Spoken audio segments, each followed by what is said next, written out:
வணக்கம். தமிழ்நாட்டுல இப்ப ரொம்பவே பரபரப்பா பேசப்படுற ஒரு விஷயம் தான் ஜீரோ பிஜேபி பிரச்சாரம். அப்படின்னா என்ன அது? அவங்க என்னதான் சொல்ல வராங்க? அவங்களோட குற்றச்சாட்டுகள் என்ன? இதுல மக்களை எப்படி பங்கெடுக்க சொல்றாங்கன்னு இந்த முழு விவரத்தையும் இப்ப நம்ம பார்க்கலாம்.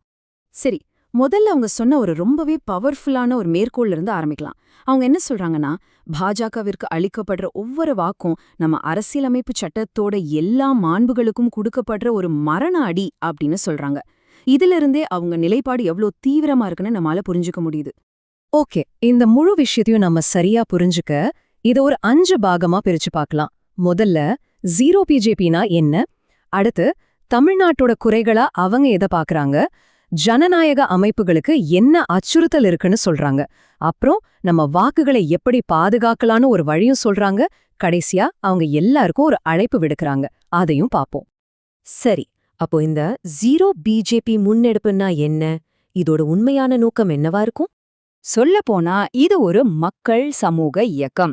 இதோட ஒரே முக்கியமான நோக்கம் என்னன்னா, வரப்போற தமிழ்நாடு சட்டமன்ற தேர்தல்ல பிஜேபி ஒரு சீட் கூட ஜெயிக்க கூடாது அப்படிங்கிறது தான்.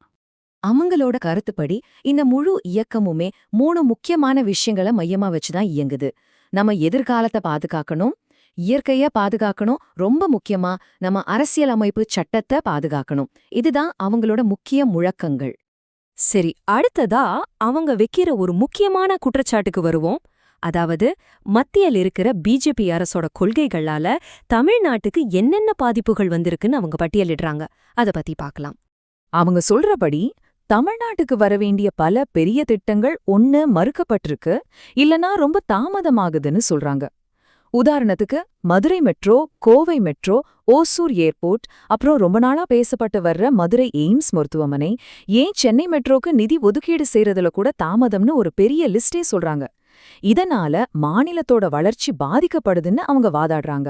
இது மட்டும் இல்ல, ரொம்ப சின்ன சின்ன உள்ளூர் விஷயங்கள்ல கூட மாநில அரசோட அதிகாரம் பறிக்கப்படுதுன்னு சொல்றாங்க. உதாரணத்துக்கு, நெல்லோட ஈரப்பதத்தை தீர்மானிக்கிறது மாதிரி விஷயங்கள்ல கூட மத்திய அரசு தலையிடுறது மாநில சுயாட்சிக்கு எதிரானதுன்னு அவங்க சுட்டிக்காட்டுறாங்க. இப்ப பாத்தீங்கன்னா அவங்களோட குற்றச்சாட்டுகள் வெறும் தமிழ்நாட்டை பத்தி மட்டும் இல்ல. இது தேசிய அளவுல இருக்கிற ஜனநாயக அமைப்புகள் மேலயும் அவங்க சில கடுமையான விமர்சனங்களை வைக்கிறாங்க. அவங்களோட ஒரு முக்கியமான குற்றச்சாட்டு என்னன்னா, தேர்தல் ஆணையம், நீதித்துறை மாதிரி ரொம்ப முக்கியமான அமைப்புகள் எல்லாம் மத்திய அரசோட கட்டுப்பாட்டுக்கு போயிடுச்சு. அதனால அதுங்க இனிமே நடுநிலையோட செயல்படுறது இல்ல அப்படின்னு ரொம்ப கவலையோட சொல்றாங்க.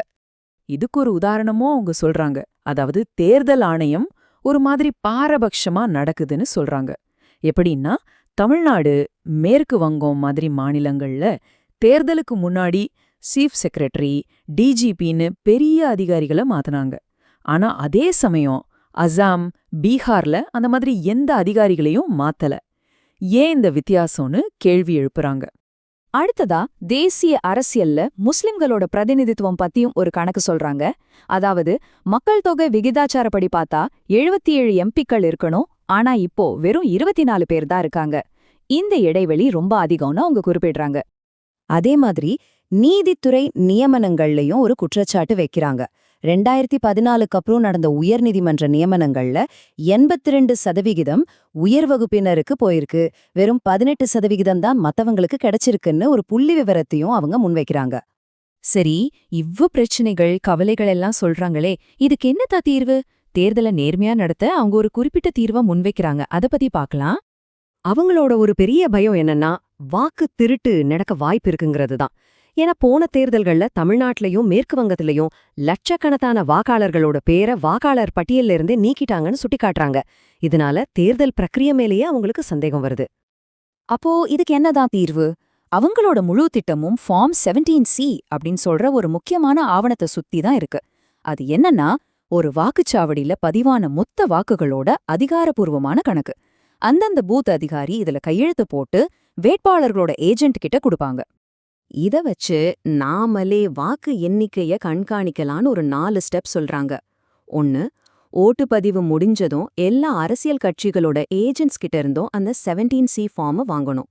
2, அவங்க நடத்துற வெளிப்படையான 17Cன்னு ஒரு வெப்சைட்டுக்கு போகணும். 3, உங்ககிட்ட இருக்கிற 17C ஃபார்மை அந்த வெப்சைட்ல அப்லோட் பண்ணணும். 4 அந்த வெப்சைட்ல மத்தவங்க அப்லோட் பண்ண ஃபார்ம்ஸை வச்சு அரசாங்கம் சொல்ற எண்ணிக்கையும் இந்த ஃபார்ம்ல இருக்கிற எண்ணிக்கையும் சரியா இருக்கான்னு நாமளே செக் பண்ணிக்கலாம். ஓகே, இந்த 17C ஃபார்ம் வாக்குகளை கண்காணிக்கிறதெல்லாம் ஒரு பக்கம். ஆனா இந்த பிரச்சாரம் இதோட முடியல. இது ஒரு பரந்த பெரிய விஷயத்துக்கு நம்மள கூப்பிடுது. அது என்னன்னா மக்கள் சமுதாயத்தோட பங்கு.